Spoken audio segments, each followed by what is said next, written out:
Efectivamente, el tema que hoy vamos a tratar, vamos a ver un poco, a conocer la genealogía de María, cómo fue María preparada para el plan cósmico, su intervención dentro del plan y va a estar un poquito soportado sobre las diferentes apariciones marianas que hay alrededor del mundo, tanto en la Iglesia Católica como en la Iglesia Ortodoxa, y los mensajes que han venido transmitiendo. De esa manera podemos entender un poco ese papel de María y esa línea de tiempo de cómo ella también aporta y es un eje fundamental dentro del plan cósmico. Entonces, vamos a iniciar. Bueno, listo.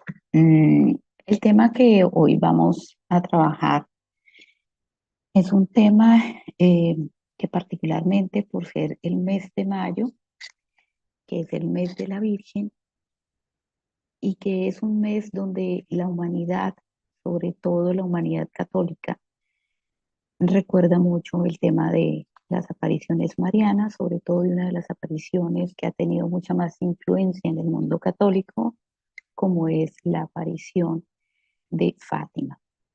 Entonces, aprovechando como este mes de mayo y esa energía que desciende en aquellos que tenemos esa línea mariana para este mes que es muy importante, vamos a hablar un poco de esa intervención de María en nuestras vidas, pero más que nuestras vidas, como desde el inicio de la humanidad, desde el inicio del plan cósmico.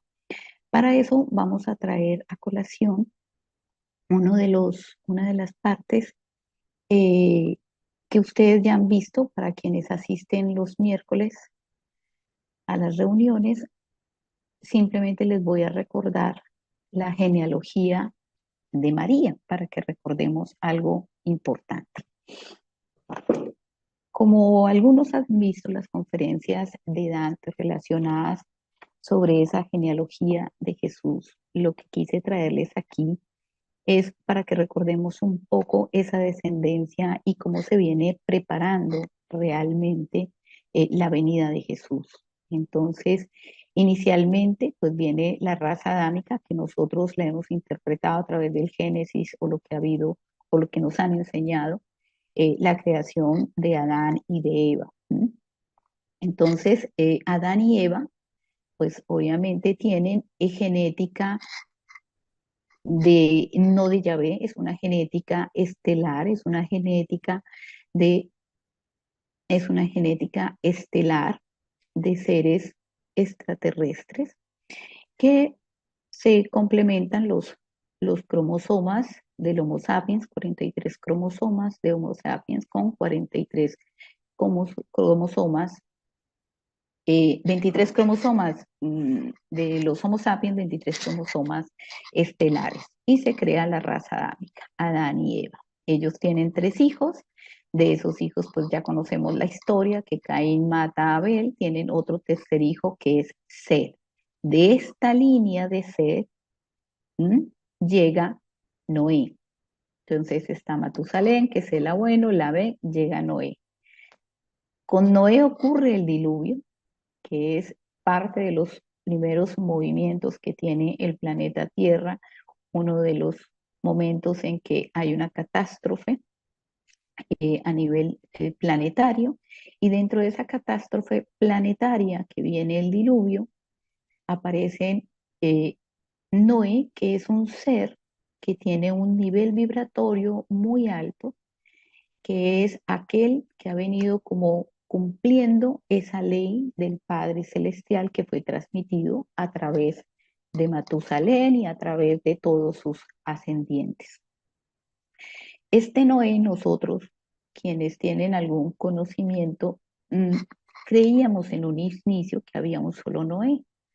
A través de las investigaciones, de los libros y parte de los libros Plan Cósmico Tomo 1 y Tomo 2 de Dante, él nos muestra cómo en los diferentes libros sagrados hay otros Noés. Entonces, el planeta no se pobló solamente con Noé y sus hijos, sino con otros Noés. El Noé que tiene que ver con la raza adámica es este que conocemos, que el tema del arca, el que hace el arca, el que es cuidado por los guardianes del cielo, después de 40 días de grandes lluvias, establecen nuevamente y empiezan a poblar la tierra. Y vemos el hijo Canaán, que él tiene, Noé tiene a Cam y tiene estos otros hijos. Esta descendencia que ustedes ven en amarillo es a la que se le hace el seguimiento. Y de esta línea, entonces vemos cómo aquí Sem tiene, a Saleb y Elber. Esta es una de las hijas. Se casa con Elber, viene una descendencia y de esta descendencia viene Tera y de Tera viene Abraham. Abraham tiene aquí a Sarai, su mujer, aquí a su sirvienta, esclava en su momento, tiene a su hijo Isaac, de Isaac viene Jacob y de Jacob viene la línea genética de Jesús. Luego, después de toda esa línea, vienen todos estos descendientes y aparece el rey David, la casta del rey David con Betsabé, que tienen hijos, Salomón, y de la línea de Salomón viene José, el padre adoptivo, el padre putativo de Jesús, el padre terrestre, y de la otra línea viene María. Entonces aquí podemos tener en cuenta lo siguiente. Si hacia atrás tenemos una línea de Yahvé, donde hay genética estelar, ¿sí? Con una genética terrestre de Homo sapiens, esa línea, a través de todo su proceso evolutivo y su proceso espiritual y su rata vibratoria, viene hasta David. Se habla de que el rey David fue uno de los reyes de Judea más justos, por así decirlo. Él obviamente, pues recuerden que mata a su hermano para quedarse con su esposa Bexabé, y luego tiene a Salomón, el rey Salomón, que es el que tiene todo el proceso con la Nueva Jerusalén y establece el reino allí en Jerusalén. De Salomón viene la descendencia de José y de Natán viene la descendencia de María. Por lo tanto, aquí hay genética estelar, la genética estelar dada a María. Entonces aquí viene una historia muy bonita y es que recuerden que siempre de una u de otra manera hemos hablado que el plan cósmico inicialmente se diseña para la raza adámica y esa raza adámica de alguna manera a través del tiempo se convierte en la raza, no, termina evolucionando en un pequeño grupo que es el grupo de los judíos, de donde están todos ellos.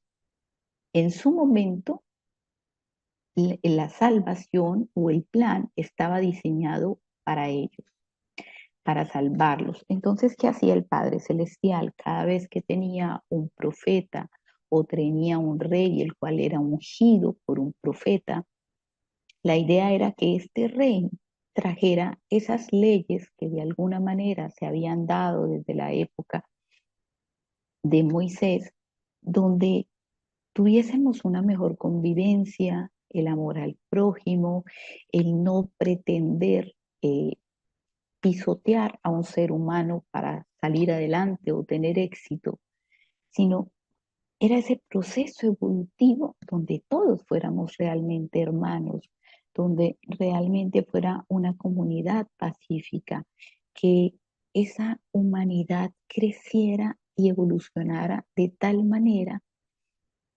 que creara seres humanos espectaculares, espectaculares en el sentido que no solamente evolucionaran desde el punto de vista material, sino también espiritual y equilibrados.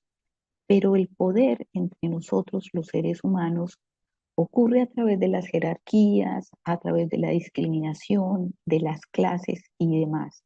Y lo que hace el Padre Celestial es que a través de cada uno de esos profetas empieza a enviar ese mensaje y esas leyes que de una u otra manera pues desafortunadamente cada uno de nuestros ancestros de esta línea pues lo utilizaban a su mejor manera para mantenerse, como por ejemplo el rey David, que no era simplemente el líder, sino que también había que trabajar, mantener impuestos y demás. Entonces, cosas que aunque no eran tan perfectas, el Padre Celestial venía teniendo paciencia para que el proceso evolutivo viera surgiendo, enviando cada vez un profeta o un mensajero para que fuéramos cambiando ese rumbo y mejorando. Pero resulta que no sucedió así. La raza adámica, estos judíos empezaron a perder el camino, ese camino de la bondad, del amor, de la misericordia. Entonces el Padre diseña un plan para podernos ayudar, por así decirlo, sin querer intervenir y sin querer alterar nuestro libre albedrío. Por lo tanto, Él busca traer ya no a un profeta cualquiera, sino que Él busca traer a su unigénito. Él diseña el plan trayendo a su hijo, un Dios convertido en hombre. Pero algo que planeó es que su hijo debía ser también adámico, debía ser también de la raza que él quería salvar, porque era una forma de tratar de entender esta humanidad de todo lo que venía pasando.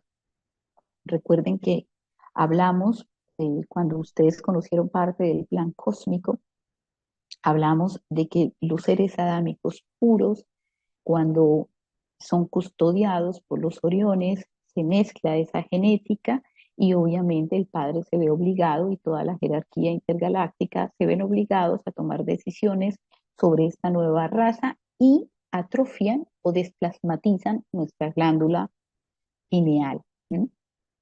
Entonces, todos esos sentidos extrasensoriales que tenía esa raza se aminoran, ¿sí? Y lo que se hace es hacerse el seguimiento a aquellos seres humanos que de una o de otra manera han ido recibiendo esos mensajes del cielo y han ido cambiando su forma y su comportamiento. Por lo tanto, desde el rey David se dice que son los seres humanos, entre comillas, más puros, la casta más pura, no perfecta, pero sí pura. ¿M? Y se empieza a observar en los comportamientos y en los diferentes escritos históricos de cómo gobernó David, de cómo gobernó Salomón. Por lo tanto, dentro de esa línea, el Padre Celestial empiezan a hacer seguimiento a líneas genéticas de seres humanos más puros, que tengan un nivel de vibración más alto. Dentro de esos, elige a uno que son a Ana y a Joaquín. Ana y Joaquín son de esta línea. Ana y Joaquín son los padres de María. El embarazo de Ana pasaba más de los 80 años, Joaquín también pasaba más de los 80 años, ellos nunca pudieron tener hijos, ya habían aceptado el no tener hijos y vivían siendo los más bondadosos, cumpliendo con las leyes de Moisés, cumpliendo con las leyes de ese Dios que les habían transmitido, siendo los mejores seres humanos dentro de su clan. Así que de repente un ángel visita a Ana y le dice que va a tener una hija. ¿Mm? Y en ese momento Joaquín está pastoreando. Por lo tanto, cuando Joaquín llega, ellos tienen que verse hacia las afueras del pueblo, porque obviamente no podía aparecer Ana embarazada con su esposo fuera, porque hubiese sido una mujer apedreada por adulterio. Por lo tanto, pues obviamente Joaquín, el ángel le dice que tiene que bajar ya, tiene que regresar a casa, y a Ana le dice también el ángel dónde se deben encontrar con Joaquín. Allí se encuentran, pero Ana ya estaba embarazada. Ana tiene un embarazo muy parecido al que María tuvo con Jesús, porque a Ana le ponen dentro de su genética, dentro de su óvulo, le ponen genes estelares, genes extraterrestres, ¿m? Pero genes que no son de Yahvé, ¿m? Que no son del Padre Celestial. ¿M? por, por lo que ustedes hoy en día saben que no pueden haber genéticamente genes de hermanos o genes de padres e hijos. Por lo tanto, allí desde pura genética, los genes que crean a María son genes estelares, genes de un ser de alta evolución y entran dentro del óvulo de Ana. Por lo tanto, Ana también tiene un embarazo de luz. Ana tiene un embarazo y nace María. A ellos les dan la indicación de que María debe ser entregada a los sacerdotes. Pero esos sacerdotes del Sanedrín también tenían la información de que iban a recibir una niña que tenían que cuidar. Por lo tanto, dentro de esos sacerdotes también había uno que tenía contacto con ángeles. María es entregada a los 2 años después de haber terminado el amamantamiento, es entregada en, a los sacerdotes. Entonces, imagínense ustedes ese nivel de obediencia que tenían Ana y Joaquín, ese nivel de respeto hacia el Padre Celestial, hacia esa jerarquía que sin decir nada entregaron a su hija. Personas adultas que siempre desearon tener hijos y de repente tienen un hijo y lo tienen que entregar para que lo eduque y lo críen otros. Y ellos lo hicieron. Eso nos podría dar a nosotros hoy en día el entendimiento de ese nivel de evolución, de ese nivel vibratorio que tenían Ana y Joaquín, frente al conocimiento que tenían de la palabra de Dios y a la obediencia del Padre Celestial. Y también de esos sacerdotes que recibieron una bebé de 2 años, que sabían que estaba a cargo de ellos el cuidarlas, pero el saber que María, esa bebé, debía ser alimentada por los ángeles. Por lo tanto, también podemos llegar a entender hoy en día que esos sacerdotes conocían y tenían contacto con esos ángeles. Hoy en día entendemos que eran de Alfa Centauro, ¿m? Donde alimentan a María con un alimento que permite que sus células adámicas desarrollen un buen cuerpo, no solamente físico, también a través de todo lo que le enseñan a María en ese proceso hasta sus 16 años, ¿m? Donde ella recibe una educación directa de los hermanitos mayores, donde ella sabe lo que va a ocurrir, ¿m? Sabe que toda esa educación y todo ese proceso que le están dando es porque ella, ¿m? Tiene una misión en el planeta, ella tiene una misión para la humanidad. Entonces, en ese momento podemos pensar como una bebé, ¿m? Es educada por fuera de sus padres, con unos ángeles del cielo, rodeada de unos sacerdotes que le enseñaban la palabra, ¿m? Pero que también una enseñanza de los ángeles, y ella todo el tiempo aceptó eso, todo el tiempo se metió en su papel de ser esa mensajera, de ser obediente, de ser humilde, de ser devota y seguidora, porque ella tenía y tiene libre albedrío. Ella podría decir en algún momento, como buena adolescente, que no quería hacer nada más ni seguir las reglas de nadie, pero lo aceptó.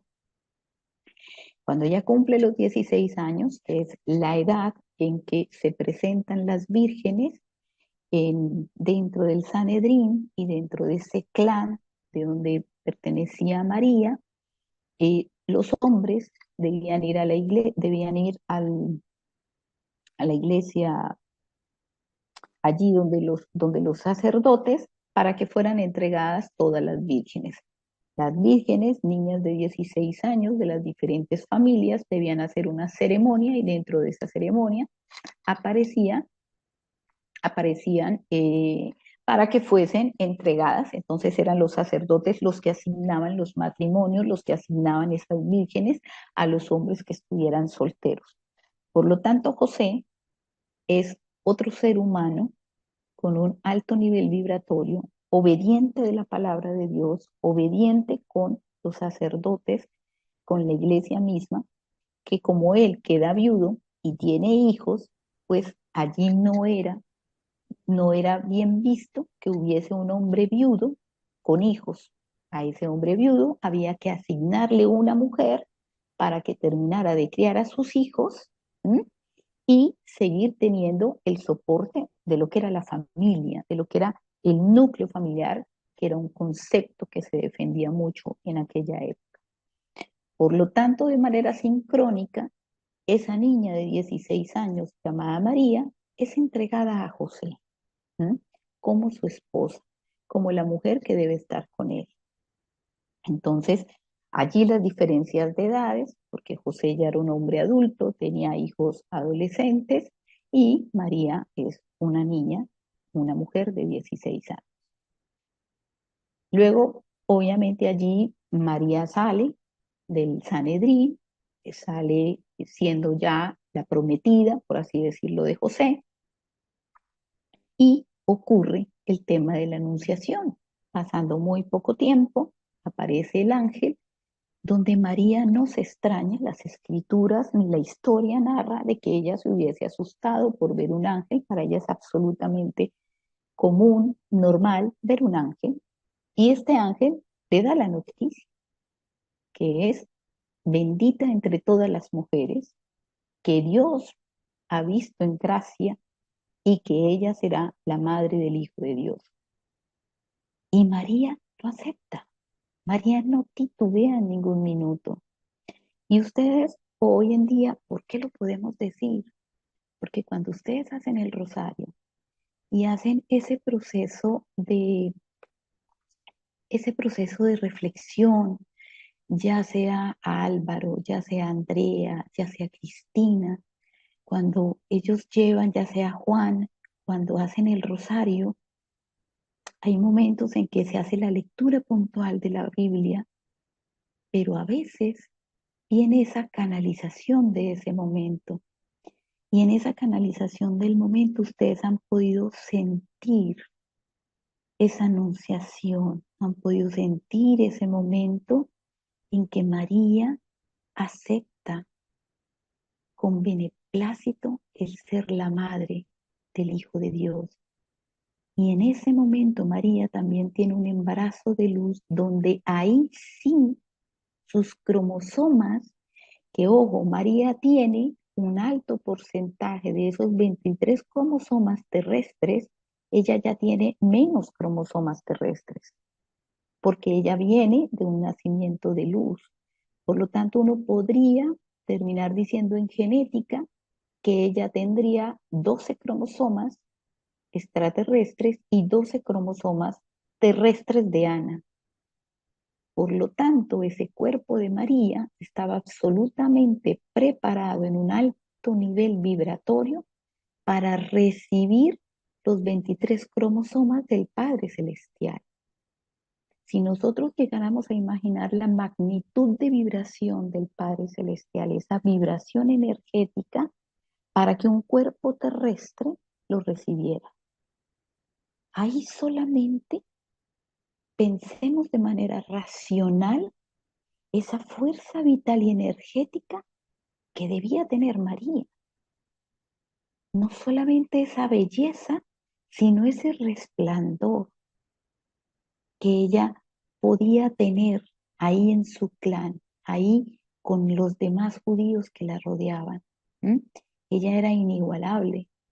Entonces, en ese momento, obviamente, Jesús ya tiene un alto componente de genética estelar, la genética del Padre Celestial, más otra genética también de la cual desciende María.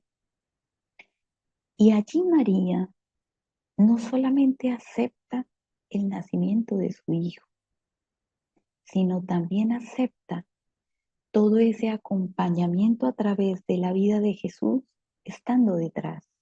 Porque dentro de la sociedad que María se desarrolla, es una sociedad absolutamente patriarcal. Las mujeres no pueden escuchar ni leer los libros de manera directa, los libros sagrados. Las mujeres siempre estaban detrás de un velo escuchando las discusiones o conversaciones que tenían los hombres con los sacerdotes frente a las escrituras. Y ella siempre estuvo detrás, siempre, callada, humilde. ¿M? Y ella sabía que su tarea era acompañar a su hijo. Su hijo se encargó de tener a los discípulos hombres para ser líderes y transmitir el mensaje. Pero María, su madre, fue la que estuvo detrás con las mujeres, sin hacer ruido, sin querer sobresalir por encima de su hijo, a pesar de que ella podía tener mucha más información que su hijo. ¿Mm? Sin querer nunca sobresalir, ni tapar, ni opacar el liderazgo de su hijo. Pero no solamente eso, el conocer lo que le iba a pasar a su hijo, a ese pedazo de ella, a esa parte de ella que estuvo en sus entrañas y nació. Y ella sabía lo que iba a vivir su hijo. Entonces podemos llegar a imaginarnos ese dolor que ella transmuta en amor incondicional de apoyar a su hijo durante 33 años y saber el paso a paso de lo que venía, pero ella atrás, apoyando. Por lo tanto, si nosotros lo miramos desde un punto de vista racional, María es un gran eje fundamental en el plan, porque sin una María no existiría un Jesús. Sin una mujer dispuesta a recibir la genética del Padre Celestial, a ser madre abnegada, ¿m? Madre consoladora, madre fortalecedora, ¿m? No existiría un Jesús, porque se necesitó siempre de un vientre de una mujer para que naciese el Hijo del Padre Celestial. Y una vez estando ese Hijo del Padre Celestial, todo su proceso de apoyo. De esa manera, el plan cósmico parte de allí, parte de esa mujer que entregó su vida, su espíritu, todo para que viniera el Hijo de Dios y pudiese estar entre los hombres. Aunque nosotros sepamos que Jesús fue acompañado también y estuvo en las naves siendo educado, ¿sí? Con los ángeles para saber todo lo que se debía hacer, para hacer todo el proceso de transmisión, de cómo se iba dando la transmisión, el mensaje, a qué lugares debía ir, por dónde debía recorrer, cuáles eran los discípulos que debía elegir, con qué características, porque cada discípulo fue elegido por características y perfiles específicos. Todo eso fue absolutamente organizado para que ese mensaje perdurara a hoy en día, más de 2000 años, ¿m? Cuando antes el mensaje de Jesús llegaba a Judea y de repente al resto del mundo. Y hoy en día siendo el mensaje que escucha más del 80% de la población mundial, ¿m? Ya sea o por la Iglesia Católica o por la Iglesia Ortodoxa o por las iglesias cristianas. ¿M? Entonces, cuando Jesús empieza todo su proceso, siempre está María detrás, ayudándolo desde la parte humana, ¿sí? Porque José también fue parte importante. José, mientras estuvo vivo, fue ese hombre padre enseñándole cosas humanas de la tierra a Jesús, el amor paternal, un trabajo como carpintero, el hecho de ser líder de un hogar, el ser el dador de un hogar. Principios que José, dentro de su humildad, dentro de su obediencia y dentro de su amor espiritual al Padre, también le fue transmitido a Jesús. ¿Mm? Por eso cuando muere José, Jesús siente el primer dolor, el primer vacío, acepta su ausencia, pero le duele porque se fue esa parte importante de él, de sus primeros años. ¿Mm? Y María siguió allí.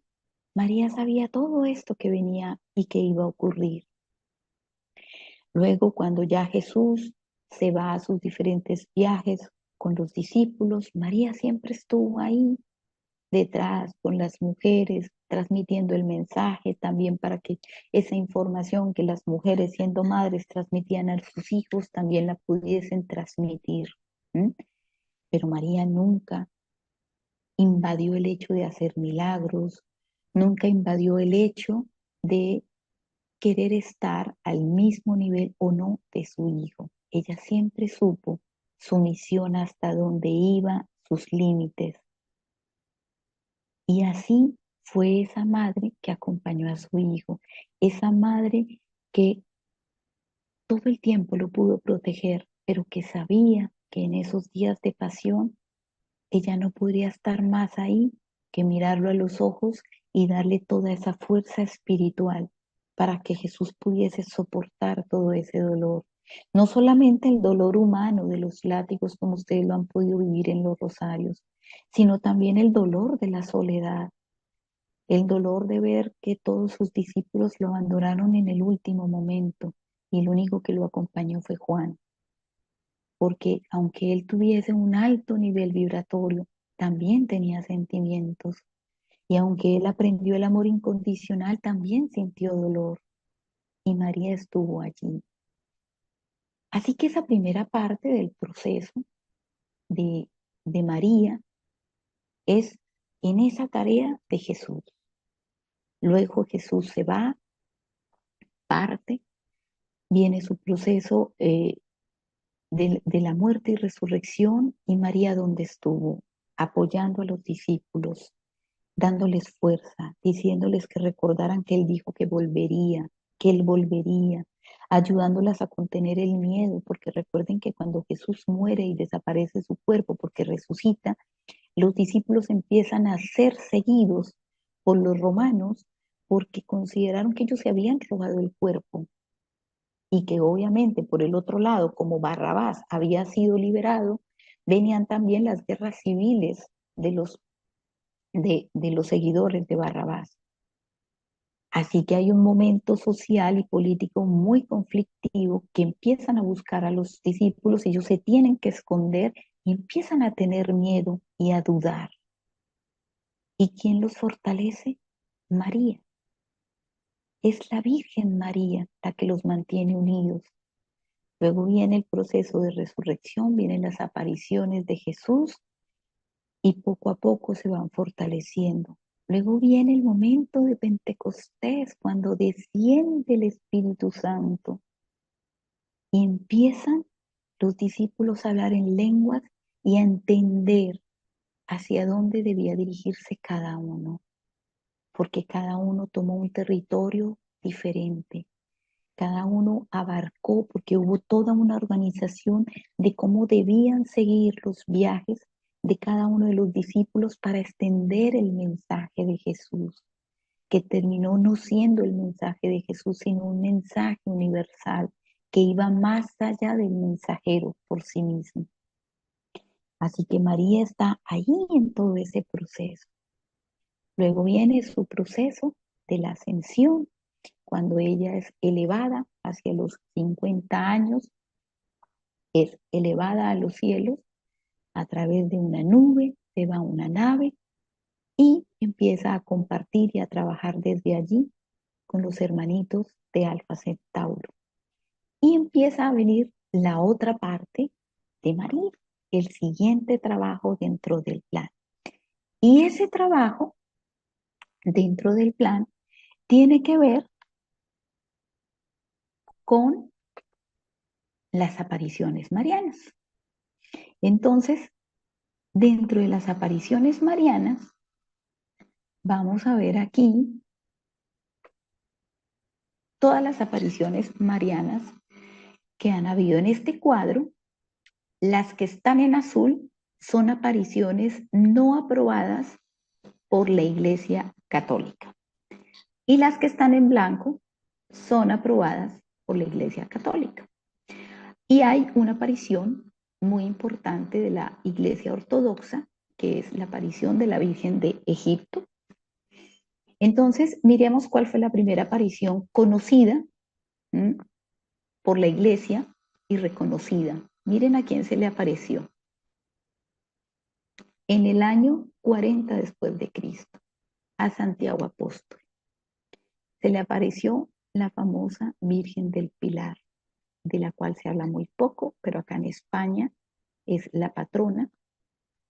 Está en Zaragoza, España, fue la aparición. Es una imagen donde la Virgen está sobre un pilar y se le apareció a Santiago Apóstol. Y se le aparece a Santiago Apóstol pidiéndole que fuera con los sacerdotes para que elevaran un templo, el primer templo para la Virgen María. Luego, después, otra aparición que viene es la de Guadalupe en 1531. Es la siguiente aparición más reconocida, una aparición con un componente importante, y es que no solamente ella pide que se haga una iglesia, sino el componente más allá de su mensaje es tener un lugar de congregación para que viniese la conversión. ¿Mm? La conversión no solamente del pueblo mexicano y de los indígenas, sino también de todos aquellos españoles que estaban en el proceso de conquista en México. La aparición de Guadalupe, como ustedes conocen, es una de las apariciones más importantes por el manto, por la tilma, que es una tilma que está desde 1531, estamos en el año 2025, tiene más de 500 años y sigue intacta. Esta tilma ya ha tenido bastantes investigaciones de la NASA, que ha sido como la más importante, el Vaticano también, pero una de las investigaciones que ha causado más impacto ha sido la investigación que hizo la NASA, donde descubren que la pintura de la Virgen María está por encima de la tela en unos micromilímetros. Por lo tanto, no está impregnada. En la tela no hay impregnación de pintura. La pintura o la imagen está por encima de la tilma. Adicional a eso, la tilma no está desgastada. Le han hecho prueba de carbono 14 y no está desgastada. Estuvo en un incendio y solamente tiene quemada una esquina, nada más. La imagen no ha sido absolutamente tocada ni deteriorada. Otra cosa que han encontrado es que uno de los oftalmólogos del Vaticano le ha hecho un fondo de ojo con un oftalmoscopio a los ojos de esta imagen, y él describe cómo se abre y se cierra la pupila, es un ojo vivo, y adicional a eso hay imágenes dentro de esos ojos. ¿M? Una imagen que ya la han podido sacar, y es donde está el obispo de esa época con el padre de esa época, dos esclavos negros y unos esclavos aborígenes, y resulta que hace unos años descubrieron que esa foto del obispo que está allí es igual a una pintura del obispo que está dentro también de la historia de la iglesia. Por lo tanto, han comprobado ya que esa imagen del ojo narra efectivamente el momento en que la Virgen María se aparece. Pero esa tilma tiene otra cosa interesante, y es que en la imagen donde está el obispo también está Juan Diego, y Juan Diego está estirando la tilma. Entonces se dice que uno de los milagros es que la Virgen estaba en presencia en ese recinto cuando Juan Diego está botando las flores. En la tilma tiene las rosas y él abre la tilma y aparece de manera instantánea la Virgen María. Por lo tanto, es esa visión tan impactante de que en los ojos de la tilma está la Virgen, porque la Virgen estaba presenciando el momento en que Juan Diego está entregando la tilma. Y en el otro ojo está la imagen del tío de Juan Diego en una cama, ¿sí?, levantándose porque la Virgen le está dando la mano porque él estaba enfermo. ¿Mm? Juan Diego hay un momento dentro de las apariciones que tiene con la Virgen María, que alguno de ustedes ha visto la peli, se las recomiendo, la más antigua, no la moderna. Se muestra cómo dentro de las diferentes apariciones, Juan Diego le dice a la madre, le dice, madrecita, yo no iba a hacer la tarea porque es que tengo a mi tío enfermo. Entonces la Virgen le dice, anda tú, ve y haz la tarea que yo me encargo de tu tío. Y Juan Diego le cree y dice, si tú dices que vas a sanar a mi tío, pues yo me voy y hago la tarea. Entonces, efectivamente, en el mismo momento en que Juan Diego va y lleva las rosas, que además son rosas españolas, porque precisamente donde ella se aparece es un lugar absolutamente árido. Allí no tenían por qué haber rosas, entonces como el obispo exige que quiere una prueba, la Virgen María lo que hace es generar rosas en ese lugar tan desértico y rosas españolas. ¿Por qué rosas españolas? Porque el obispo las podría reconocer y podía darse cuenta que allí no tendrían por qué haber rosas españolas. Entonces, esa prueba que hace la Virgen María en esa aparición tiene ese impacto y esas especificidades que hace que la iglesia la reconozca, porque obviamente era un milagro, no tenía por qué haber rosas españolas en esa zona que era tan desértica, y simultáneamente la Virgen María está con el tío de Juan Diego sanándolo. Entonces esas son las dos imágenes que están en los ojos de la tilma de Guadalupe. Hoy en día hay una iglesia, hay una catedral, la cual es venerada y es como la patrona de México. Sin embargo, no todos los mexicanos la conocen. Es increíble. Yo he conocido, hace poco conocí dos mexicanos que no tenían ni idea quién era la Virgen María. Y, y el uno tiene 25 años y el otro tiene como 28. Pero bueno, esta es una de las apariciones donde su primer mensaje es la conversión. Es un lugar de congregación para la conversión. La de Zaragoza igual. Ella buscaba dentro de su mensaje, buscaba la conversión, ¿sí? Y la oración. Luego viene en Lituania, en 1775, se le aparece a cuatro niños. Luego viene en 1940, en Guarané, Venezuela, a Niño Coromoto. Esta virgen no es reconocida por la iglesia, pero aún así es la patrona de Venezuela. La Virgen de Coromoto, Nuestra Señora de Coromoto, es muy reconocida en Venezuela, pero no es una aparición reconocida. Y ella se le presentó a un indígena llamado Coromoto, por eso le llaman la Virgen de Coromoto. Estas apariciones fueron en 1608 y 1652. Luego viene otra aparición en 1798 en Vietnam, una en 1830 en París, Francia, que es donde viene la medalla milagrosa. Y aquí hay una connotación. En estas primeras apariciones, el mensaje de la Virgen María es conversión y oración y congregación. Aquí el mensaje empieza a cambiar un poco porque ahora es sanación, ¿sí? E identificación de la línea mariana. Es donde aparece la medalla milagrosa, donde en su mensaje a la vidente, a Santa Catalina, le dice que quien posee esa medalla te recibirá gracias de sanación. Y efectivamente, hoy en día hay muchísima información de milagros que han ocurrido a través del uso de la medalla milagrosa. También hoy en día la medalla milagrosa la utilizan mucho en los exorcismos.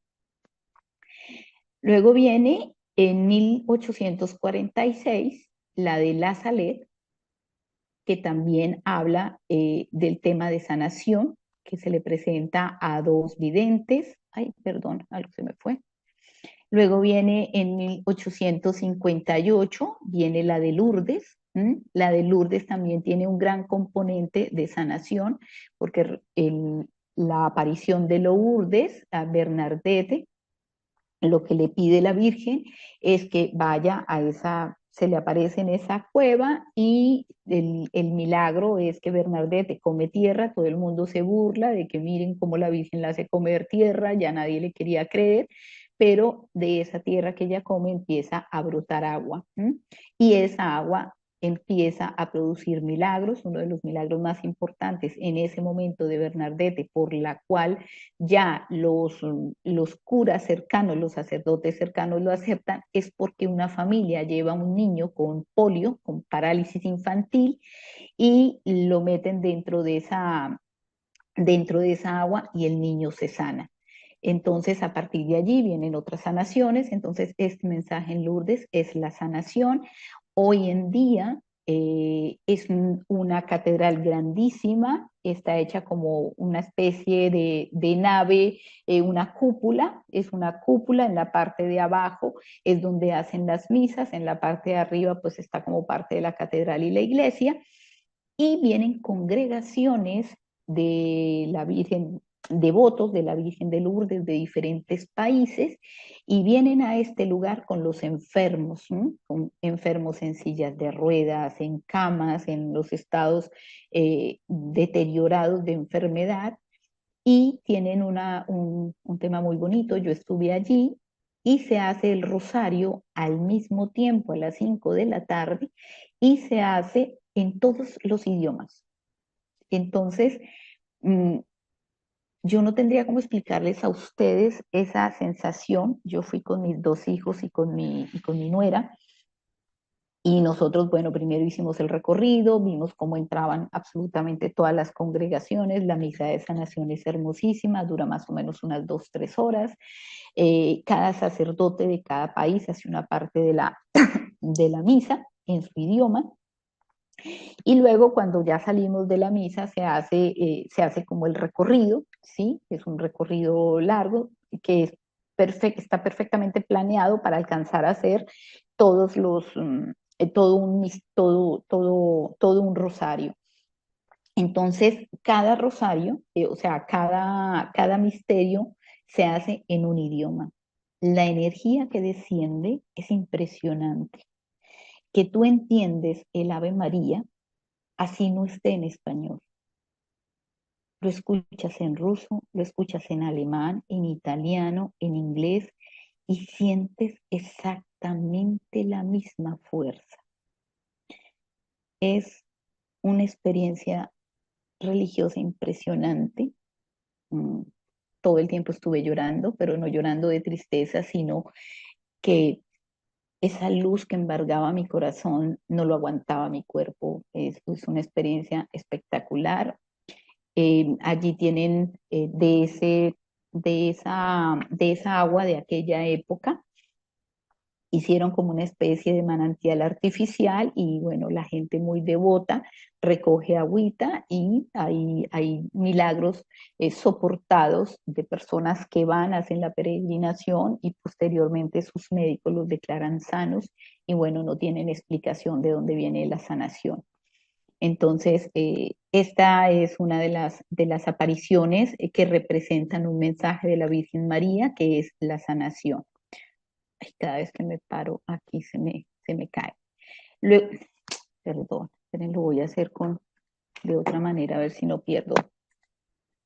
Bueno, entonces íbamos con Lourdes en 1858, luego viene en 1859 en Estados Unidos, la Virgen del Buen Socorro, que no es aprobada, luego viene en 1871, que es en Francia nuevamente, 5 videntes, luego viene Nuestra Señora de Hiersfab en Missouri, en 1977.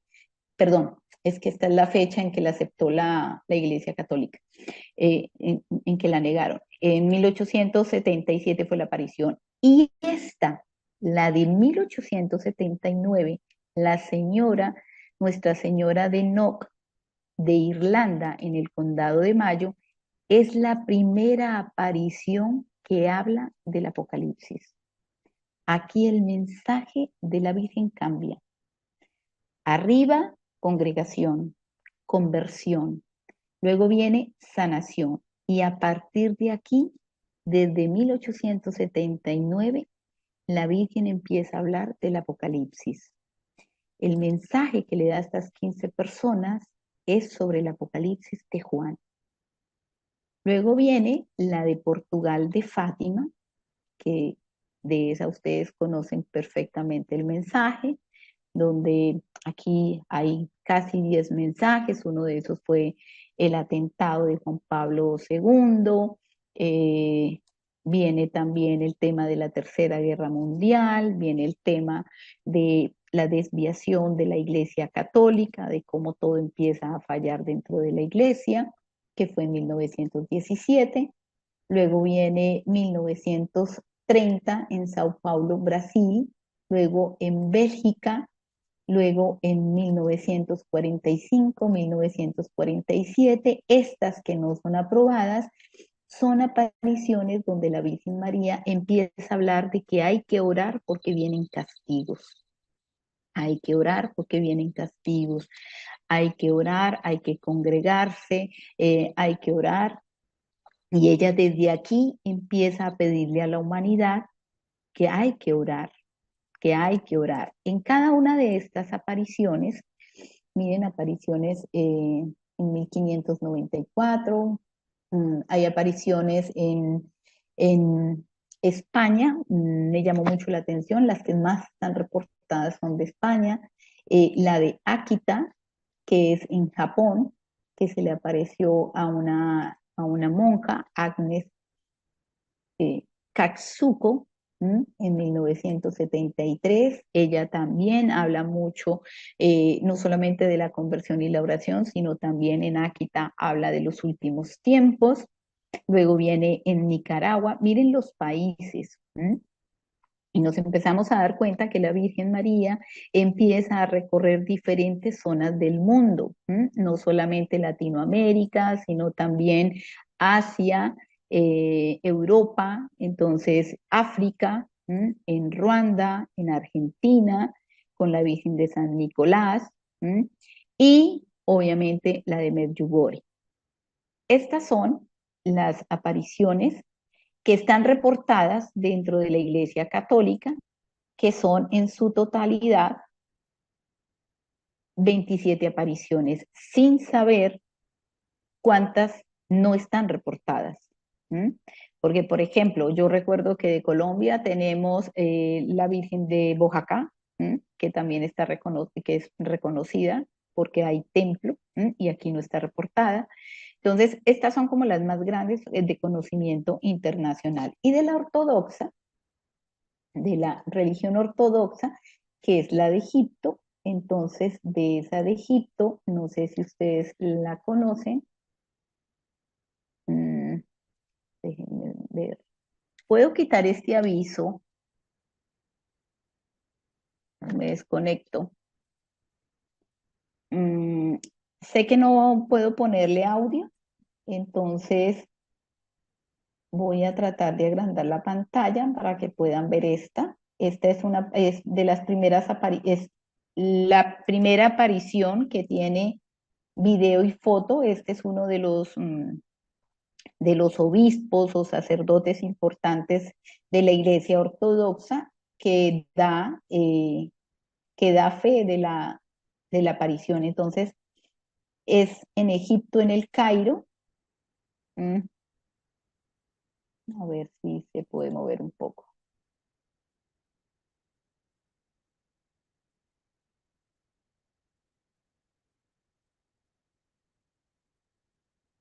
Ahí se está moviendo el video. Este es el video. Aparecen unas luces dentro de esa aparición. Hay unas luces que son en forma de paloma. La vieron miles de personas, pero en Occidente esta aparición no le dieron tanta importancia como se le ha dado a Guadalupe, ¿no? Entonces aquí pues hay algunos testimonios de las personas que lo vieron, entonces ustedes la pueden encontrar. Es es la aparición en Egipto en 1968 y se apareció de 1968 a 1970, donde también la Virgen habla mucho de la oración, sobre el tema de la oración. Entonces,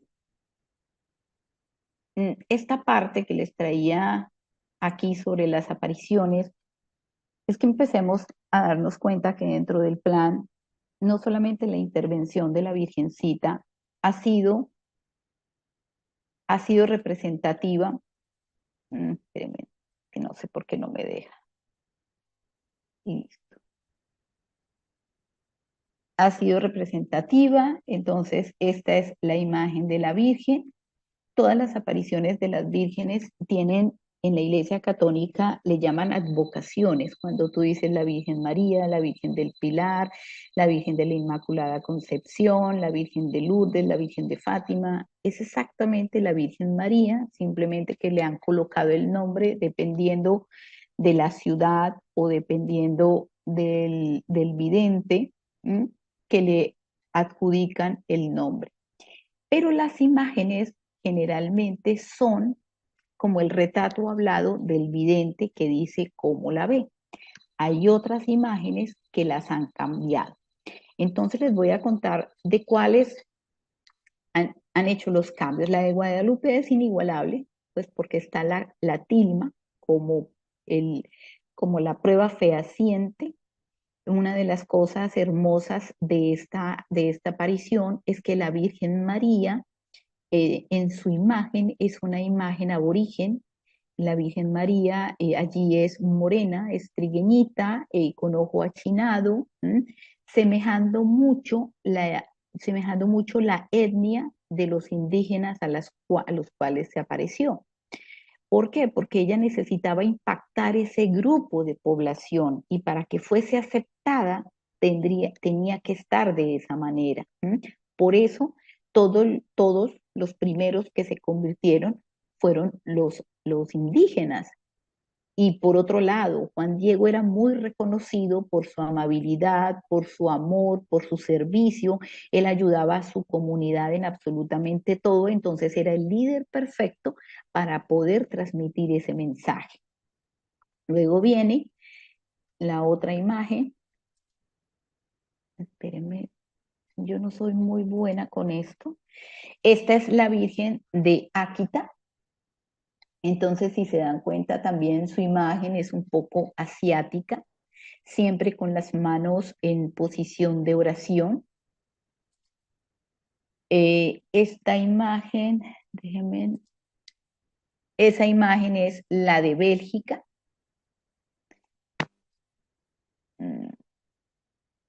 Espérenme a ver si puedo aumentarla aquí. No, sí, sí, porque sí la voy a poder aumentar para no perder los nombres. ¿Sí la alcanzan a ver bien? Para no tenerla que abrir tanto. Entonces, esta es la de Bélgica, la de Áquita, la de Bélgica. Está siempre con un manto, con un cinto, con el rosario. Esta también es de Bélgica, el manto es blanco con una corona. Esta es la de Coromoto de Venezuela, con la imagen del niño Jesús, con la mano, con el mundo aquí y con el corazón. Esta es la de Nicaragua. Esta es la de Nicaragua, que está sobre una piedra. Y fíjense que en la mayoría de imágenes que les voy a mostrar, ella siempre está no pegada a la tierra. Casi nunca se le ven los pies en las imágenes de las apariciones y siempre está sobre algo, o sobre unos árboles, o sobre una piedra, o sobre una peña. Por ejemplo, la Virgen de las Lajas en Colombia, ella está en una piedra. Esta es la Virgen de Garabandal, pero fíjese que esta Virgen de Garabandal tiene una connotación importante, y es que en alguno de los artículos que estuve revisando, ellas inicialmente dijeron que era la Virgen del Carmen, porque las videntes en su momento tenían una imagen de la Virgen del Carmen que tenía no me acuerdo cómo se llama esto. Escapularios. Gracias. Ellas hablaban del escapulario. Entonces ellas hablaban que la Virgen tenía un escapulario que tenía un manto azul que tenía una bata blanca como si ella estuviera embarazada. En algunas de las apariciones vino con el niño Jesús, en otras venía sola. Pero en este caso, cuando empiezas a leer artículos de Garabandal, las videntes la describieron de manera diferente. Ellas decían que que no era tan alta, que su rostro, ellas no le podían ver muchas veces el rostro, pero que en una de las visiones la ven de esta manera. Por eso la cambian, porque al principio le habían puesto el otro escapulario.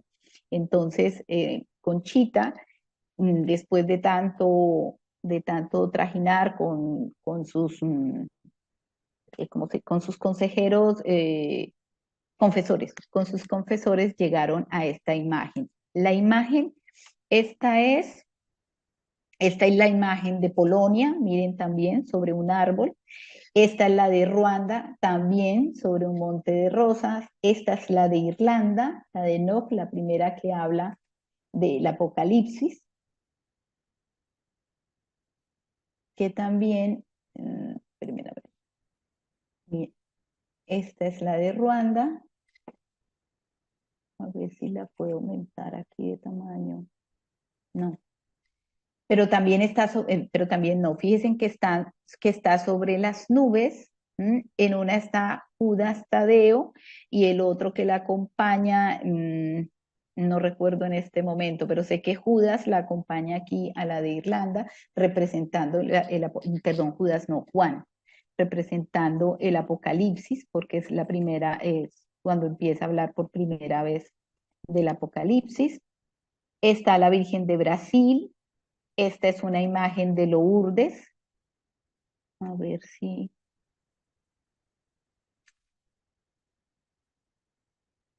a ver, no, no me deja. Esta es la de Lourdes. A ver si puedo bajarla aquí. Perfecto. Esta es la de Lourdes. Actualmente, aquí está una imagen de la Virgen, aquí está la roca y por aquí sigue bajando el agua. Está la de Medjugorje, está la de Umbe, Vizcaya, que esta es la más reciente en el 2020. Está la rosa mística. La aparición de la rosa mística tiene muchísimo mensaje, es un mensaje muy integral. Ella a través de los mensajes en la rosa mística habla del rosario, que hay que hacer el rosario, hay que orar, hay que convertir, hay que ayudar a las personas a que se conviertan y también habla de los castigos. Esta es de Italia, esta es... estas son las fotografías originales de la de Egipto, de la Iglesia Ortodoxa, donde muestran, todas estas son las luces que aparecieron, que las vieron muchísimas personas y está posada sobre una iglesia. Entonces la Virgen se aparece acá en la iglesia y la acompañan estas luces. Está aquí, que es Nuestra Señora de Ciotum. Está la Puebla del Río también en España, está la de Quito, Ecuador, está la de Walsingham, está la del Rosario de San Nicolás de Argentina y está la Virgen del Pilar de España. Entonces, fíjense que en todas las imágenes una de las cosas que llama la atención es que ella nunca está posada en tierra, siempre está elevada. Otra de las cosas, hasta de Nieves Roma. Esta es la de la Salet, miren esta imagen de la Salet, está en un vestido típico de allí, ¿sí? De cómo la veían. Entonces, fíjense en que la Virgen con los hermanitos mayores de Alfa Centauro han venido haciendo todo ese proceso de apariciones en un estado cronológico, haciendo parte igual. Jesús por un lado, haciendo todo el proceso de conversión, haciendo todo el proceso de ese mensaje de amor, y ella siempre apoyando sin tener esa posición de quitar como el liderazgo o como el protagonismo. Y todos los videntes que ella ha elegido, casi todos esos videntes son niños o son jóvenes que, aunque no estén muy ligados a la iglesia, están ligados a su rata vibratoria. O sea, son niños obedientes, son niños que conocen un poco de lo que es la divinidad, porque de alguna manera en sus corazones ellos reconocen a quien están viendo, sin querer decir que es la Madre de Dios. ¿M? Algunos lo identifican como la Señora, otros cuando ya preguntan, la Virgen dice quién es. Por ejemplo, una de las cosas de Garabandal, por lo cual alguna parte de la iglesia, sobre todo la de esta zona de Garabandal, acompañan un poco, pero ellos no hablan mucho de esta aparición, es que ellas dicen de la Inmaculada Concepción. Por lo tanto se dice que a la edad de estas chicas no tenían por qué saber qué es una Inmaculada Concepción, porque para la iglesia saben que es una Inmaculada Concepción. Para ellos es que obviamente no hubo una relación entre José y María para que naciera el Hijo de Dios, ¿m? Que eso nosotros, por lo menos que tenemos el conocimiento cósmico espiritual, lo sabemos. Pero estos videntes no lo sabían y simplemente, ¿y quién les habló? La Inmaculada Concepción. Y en la conferencia del sábado pasado, donde Dante habla de los estigmatizados, cuando se empieza a hablar de que de alguna manera la iglesia ha ido cambiando las imágenes de la Virgen frente a lo que el vidente habla, coinciden en lo que yo estuve mirando, coinciden tres: la de Fátima, la de Garabandal y la de la Salet. Los videntes hablan de una mujer, uy, qué pena, Raúl. Mm, André y Mao, ¿yo soy la única que autorizo la entrada o ustedes también Oh, ya, autorizan? ya leímos su ingreso. Ay, gracias, es que yo a veces veo el aviso y estoy en otro y no me doy cuenta. Que los videntes han hablado de que la mujer no mide más de 1,50, 1,55, que el traje es un traje pegado al cuerpo, acolchonado de manera cuadriculada, ¿sí? O sea, de cuadriculada no, como cuadros acolchados, y que expira una luz alrededor de su cabeza. Ellos lo narran así. En la conversación de Conchita y Jacinta de Garabandal la describen de esa manera. Giorgio Bon Giovanni también la describe de esa manera, ¿m? Pero dentro de la información que existe a nivel del catolicismo no aparece esa imagen. Siempre la ponen con un manto, ¿m? Con un manto en todas, miren, en el manto blanco, con azul, ¿sí? La única que no pudieron nunca modificar fue la de Guadalupe, ¿sí? Porque en la de Guadalupe ella está en la tilma. ¿Sí? Entonces, cuando nosotros hablamos o pensamos un poco dentro de ese papel de la Virgen dentro del plan, si nos vamos un poco hacia lo místico, nos damos cuenta que ella aceptó su misión no solamente antes del nacimiento de Jesús, sino fue antes del nacimiento de Jesús, durante el nacimiento de Jesús, durante la vida de Jesús, durante la muerte de Jesús, durante la resurrección de Jesús y después hasta hoy en día. ¿Mm? Ella está concentrada en su trabajo con los hermanitos de Alfa Centauro, quienes han venido en esas apariciones de gran impacto, han venido utilizando las naves. Son las naves las que hacen ese movimiento, que la gente habla del movimiento del sol en Fátima, que fue una de las apariciones más importantes. Y Fátima tiene otra connotación muy parecida al impacto que tiene Guadalupe, de lo que les conté, y es que en Fátima no solamente la esfera baja, primero llueve, todos se empapan y luego baja la esfera sobre ellos y les seca la ropa a todos. y ellos creen en el fin del mundo y al principio hay mucha histeria porque creen que el sol se cae.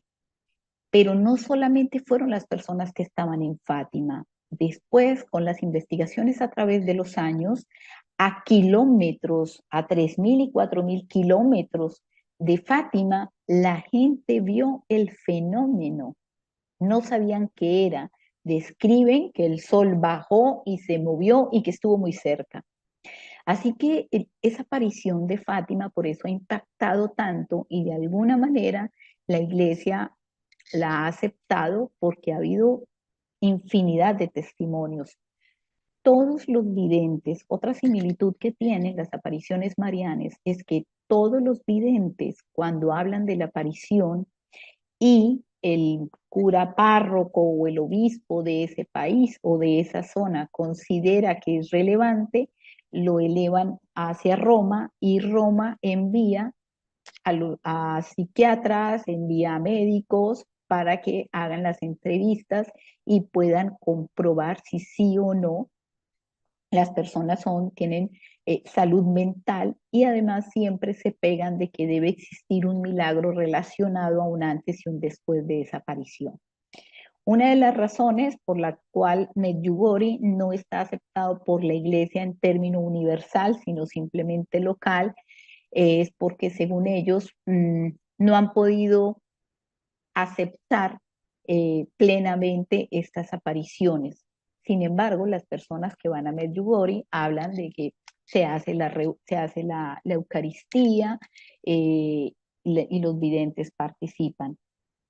En Garabandal también las personas recibieron exactamente las mismas, el mismo atosigamiento de hacerles entrevistas, tanto la policía como diferentes médicos. En Garabandal, por ejemplo, a María Conchita y a todos ellos les hacen investigaciones y hay un psiquiatra que dice que no, que ellas tienen un problema de salud mental, que tienen histeria colectiva, que todo se lo inventaron, pero luego, hace como unos 6, 7 años, él ya está anciano y ha hecho un comunicado oficial diciendo que él mintió, ¿no? que, que él mintió sobre ese informe y que efectivamente las videntes realmente estaban viviendo lo que ocurría en ese momento. En una de las conferencias que yo les hablé de Garabandal, les comentaba cómo a estas chicas cuando estaban en estado de la aparición de la Virgen, las quemaban, las pinchaban, intentaban alzarlas y no podían porque el peso de sus cuerpos era ni siquiera entre 3, 4 hombres las podían levantar, nunca las pudieron levantar del piso, la posición que tenían de las cabezas era absolutamente antianatómica porque era una posición como si se hubieran separado las cervicales, algunas les picharon, con agujas les pinzaron los ojos y ellas ni siquiera parpadeaban, les quemaron las manos y tampoco parpadeaban. Y hoy en día María Conchita dice que ella no puede dar fe de que le hayan hecho eso porque ella nunca sintió absolutamente nada, que ella no considera que la hayan, que la hayan violentado. Sin embargo, hay un tema importante en la aparición de Garabandal y puede ser la causa de haber perdido como la fuerza, es porque en algún momento María Conchita duda de esas apariciones. Y este pedacito se los traigo a colación porque forma parte de las misiones de cada uno de nosotros y de un tema que Dante viene tocando repetidamente en las conferencias. Y es que el llamado que tenemos nosotros hoy en día, aquellos que estamos en este tema del conocimiento cósmico y espiritual, aquellos que estamos en FUPEC, que la línea que nos trae a congregarnos dentro de este nombre, Fusión para el Encuentro Cósmico, es porque desde nuestro interior tenemos esa alianza o esa unión o esa conexión con Jesús y María, que va más allá de una explicación humana. Simplemente ese ser interior de nosotros nos jala a estar en esta congregación, a meditar, a aprender un poco más y a transmitir cada vez que podemos a nuestros prójimos, tratando de despertar su conciencia cósmica, no su conciencia terrenal, porque cuántos conocemos que son seres humanos hermosos, bondadosos, pero que no tienen ese conocimiento cósmico, que les cuesta poder llegar a entender que los extraterrestres son los ángeles del pasado, les cuesta entender un poco que fuimos creados por un Padre Celestial que hizo todo un plan para que nosotros cambiáramos, que su misericordia y esa pregunta de por qué no viene y acaba con todo lo malo y deja lo bueno y entender esa razón o esa causa-efecto del actuar del Padre Celestial no es fácil, ¿m? Ni por más iluminados que seamos.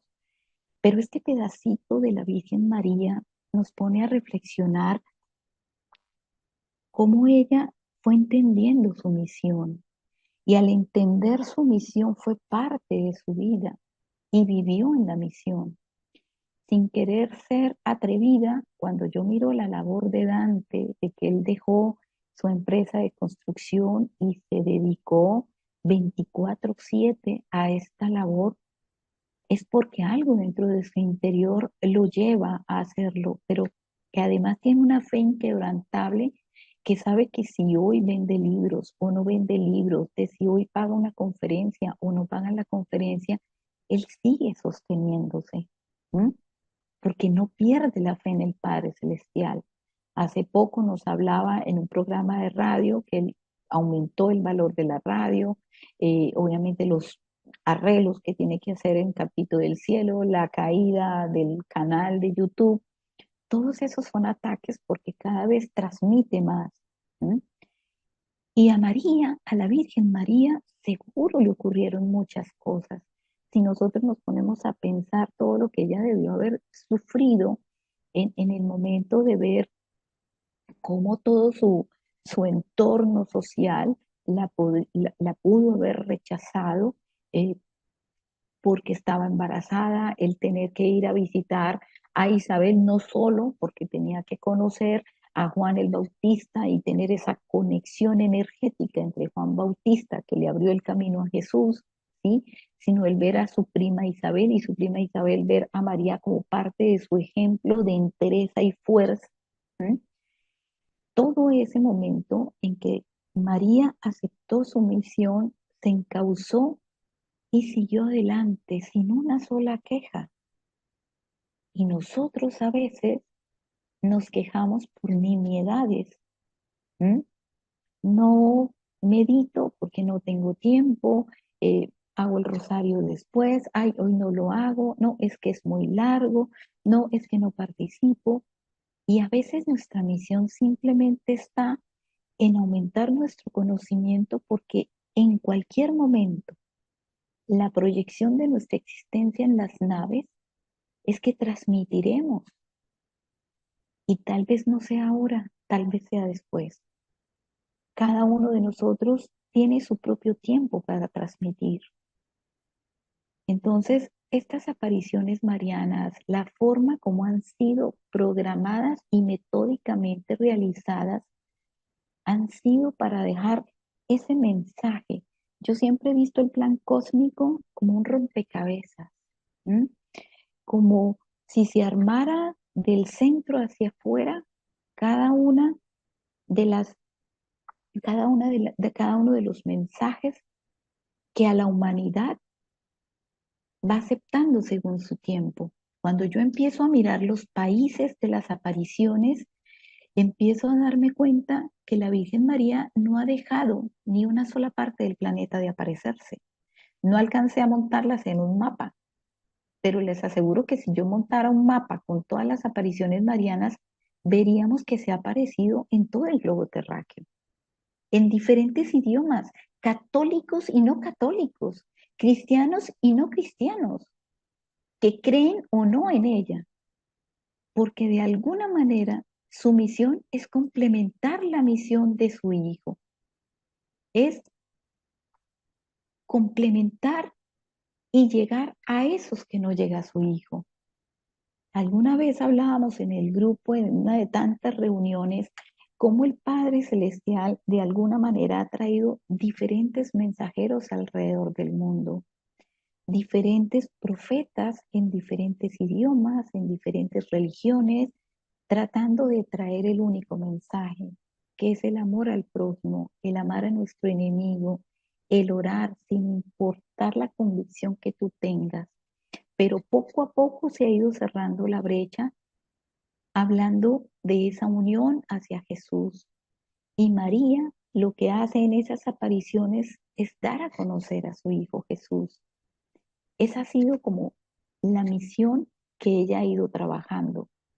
Así que sin María, siendo un eje fundamental dentro del plan cósmico, tiene esa parte importante dentro de nuestra vida, dentro de la vida de la humanidad, atrayendo a aquel que no es atraído por otras fuentes. Por eso cuando hablamos o cuando Raúl les hizo la conferencia de los 144.000, él también refuerza esa parte de ese mensaje de Dante, y es que esa tarea de los 144.000 va a ser el poder asentar y ayudar a todas aquellas personas que serán salvas por su nivel vibratorio, pero que no tienen conexión cósmico-espiritual. Así que nosotros en este proceso del FUPEC, nosotros no sabemos si seremos o no parte de los 144.000, pero trabajemos en eso, llenémonos de esa conexión cósmica y vayamos entendiendo de una manera razonable todo el proceso del plan, no solamente esa divinidad que sintamos que es inalcanzable, sino también de eso que es tangible, de eso que nuestros ojos físicos pueden ver.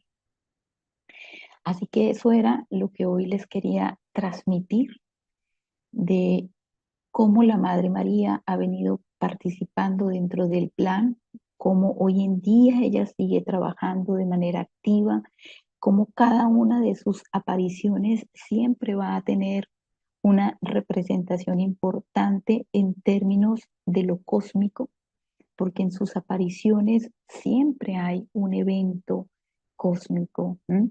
Ya sea su misma forma o su orograma, cuando ella se aparece a los videntes, cómo los videntes tienen exactamente el mismo procedimiento o el mismo perfil. Son videntes que vienen de la comunidad, son personas que se identifican por ser inocentes, por ser devotos, y de repente tienen una misión y primero se la cuentan a su familia y luego la empiezan a contar en su entorno hasta que llega pues a las autoridades, luego saben a lo que se tienen que someter porque los hacen convencerse de que no es cierto, pero que dejan plasmado el mensaje y que de una o de otra manera el mensaje prevalece aunque el mensajero desaparezca. Y es ahí donde nosotros vamos aprendiendo cómo a través de la evolución humana han aparecido diferentes mensajeros que han dejado su huella, pero la importancia no son ellos, la importancia es ese mensaje. Así que espero hoy haberles podido aportar un poco más de lo que es la Virgen María en nuestra existencia dentro de la humanidad. Bueno, estoy en un regocijo impresionante. Un beso a todos, los quiero muchísimo y qué espacio tan bonito. Muchísimas gracias a todos ustedes.